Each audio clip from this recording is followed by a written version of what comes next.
This is Optimal Startup Daily, episode 130, Why is Marketing So Confusing? By Margo Aaron of ThatSeemsImportant.com.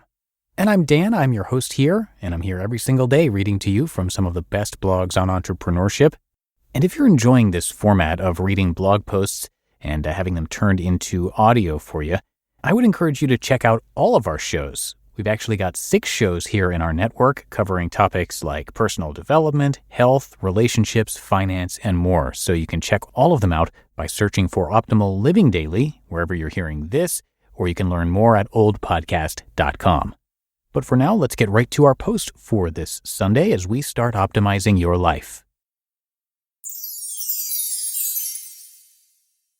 Why is Marketing So Confusing? By Margo Aaron of ThatSeemsImportant.com. When you ask a marketer what they do, you get a politician's answer.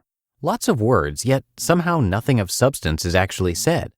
Something like this: we bring innovation throughout our projects and push technology as well as strategy to help our clients achieve success.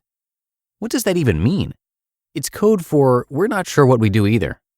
You could argue, and many do, that marketers are consciously deceiving you.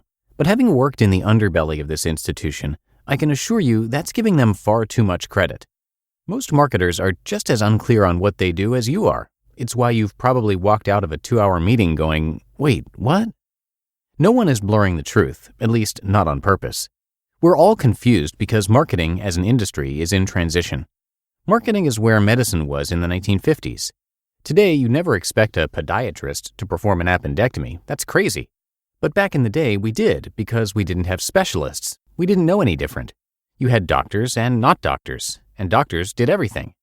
The same holds true for marketers today. We've clumped everything together and called it marketing. We say marketing when we really mean web development, public relations, data analysis, graphic design, social media management, SEM, advertising, etc. Few of these have overlapping skill sets. A good web developer is probably not a great social media manager in the same way your brilliant IT guy is probably not great at being the MC at your holiday party. They're different skill sets. It's no one's fault. This is actually a great thing, like adolescence. It's unpleasant but necessary for maturity. Getting someone's attention back in the day wasn't difficult. There were only 4 channels where you could reach people: radio, TV, print, and out of home, aka billboards. Someone who had a business could take out an ad that said, "My business sells widgets. Do you need widgets? Buy them here." And that would suffice. Today, to do the equivalent of that, you need to know design, copywriting, HTML. The list goes on. It's exponentially more difficult to get someone's attention. There are more products to choose from in each category and more distribution channels to reach people than ever before. In your mind, marketing is simply a bunch of things that help you get customers and helps you stand out. The how is up to the marketer, which, in fairness, is a decent way to think about it. Here's what typically happens. You, the business owner, get smart, do some reading, and learn enough to be dangerous. And you're like, I got it. I need SEO. So you do the logical thing and you hire an SEO guy. The SEO guy is like, yes, I have a client. I'm going to do the best job ever. And he does. But then sales are kind of and you're left wondering why. It's because marketing is a system. SEO is part of that system, but it's not the entire system. Neither you nor your hire know who is responsible for setting up that system. The SEO guy thinks it's you since he's only here to do SEO. And you think the SEO guy is responsible since you're the business owner and that guy is in marketing, so this is his domain to rule and advise you on. The SEO guy, in earnest, promised you SEO was the silver bullet you were looking for and would get you a ton of leads. He wasn't wrong that it would help with leads, it's just you need to do something with those leads. Hence, the system.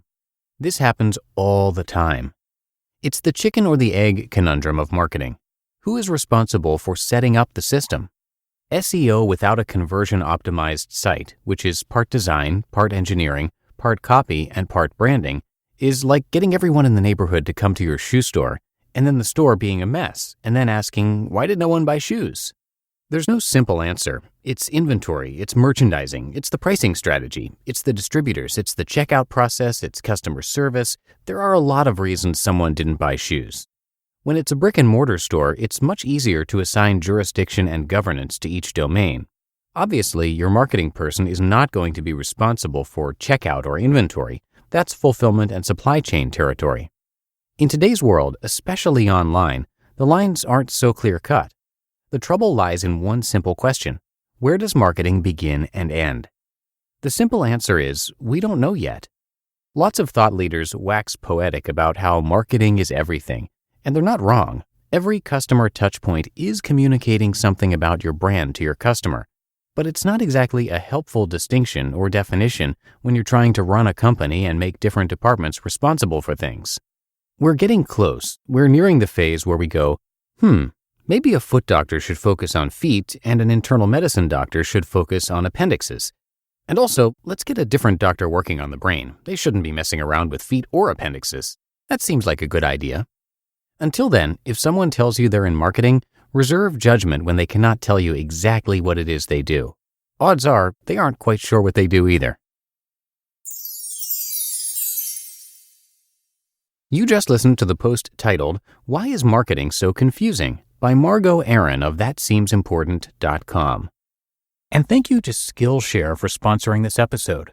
With so much to explore, real projects to create, and the support of fellow creatives and entrepreneurs, Skillshare empowers you to accomplish real growth. Explore your creativity at Skillshare.com/OSD and get a free trial of premium membership. There are so many fascinating classes on Skillshare, on topics including hand lettering, creative writing, marketing, and more. As a freelancer, I recently took a Skillshare class called Pricing Your Work: How to Value Your Work as a Freelancer, and I walked away learning pricing strategies I never thought to implement. Skillshare's annual subscription is less than $10 per month, and I was amazed at how much I was able to learn at such an affordable price. And now, here in the new year, this is the perfect time to learn ways to improve yourself and your business, both of which you can do with Skillshare. Explore your creativity at Skillshare.com/OSD and get that free trial of premium membership. That's 2 weeks free at Skillshare.com/OSD, and I have that linked in this episode's description. And big thanks to Margo Aaron. You can come by thatseemsimportant.com to read a lot more from her. And if you're curious where the site name came from, there's a nice little section on her About page that I'm going to share with you.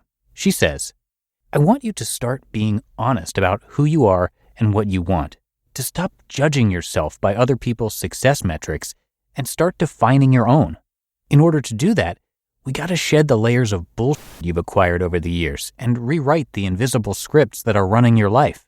If we have any hope of getting you to blend meaningful work and making money, we need to go through the muck of the emotional baggage we'd prefer to ignore. So, we're going to talk about that, because that seems important." So there you have it, and again, Margo's site is thatseemsimportant.com.